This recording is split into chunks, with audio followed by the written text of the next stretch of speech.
si vous souhaitez une émission débunkage de Luc Julia, qui nous disent qu'on va être très vite désillusionné par l'intelligence artificielle, que c'est, je paraphrase, hein, mais un effet de mode, que ça ne changera pas tant que ça l'emploi, que l'IA c'est juste un outil, que c'est comme les graphistes qui utilisent Photoshop, rien de plus, rien de moins. Toi, qu'est-ce que tu répondrais à ça ? On en est encore là en 2025, sans déconner. Enfin, je veux dire, qu'il y ait des gens qui se mettent pour des raisons confortables dans des positions réactionnaires et qui ne veulent pas se faire remplacer, qu'ils se roulent par terre en criant « ça remplacera jamais l'humain », bon, pourquoi pas, mais il faut passer outre ça. On le voit bien aujourd'hui, ChatGPT est bien meilleur que nous dans beaucoup de domaines.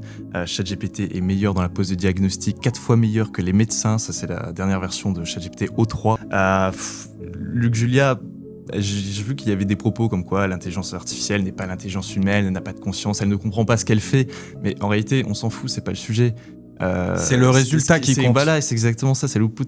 Le résultat, c'est que ChatGPT fait plus rapidement que les humains pour pas mal de tâches et fait mieux. Et on s'en fout qu'il ait pas de conscience, qu'il ait compris ce qu'il fait ou pas.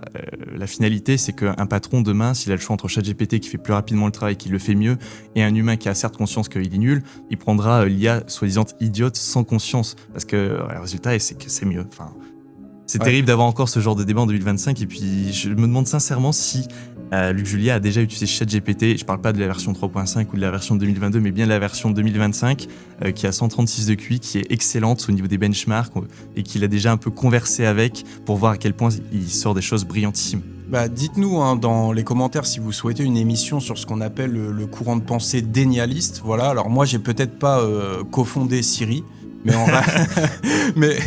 en réalité, pas un fait d'armes, Siri. Hein. Bon, en réalité, moi, je pense malgré tout que c'est un discours qui est très politique, ce discours de négation des effets de l'intelligence artificielle, en bien comme en mal, d'ailleurs. Bon, je vais pas être trop mauvaise langue. Siri, c'était très bien, c'était une IA symbolique, mais aujourd'hui, c'est complètement dépassé. Et on le voit bien, Siri versus ChatGPT, il n'y a pas photo. Voilà, mais en tout cas, dire que l'intelligence artificielle générative, il faut la relativiser, que c'est pas une révolution, qu'il n'y a rien de spécial dans tout ça, c'est totalement faire abstraction de la révolution qu'on est en train de vivre dans la société. Totalement. Tout le monde est en train d'adopter cette technologie.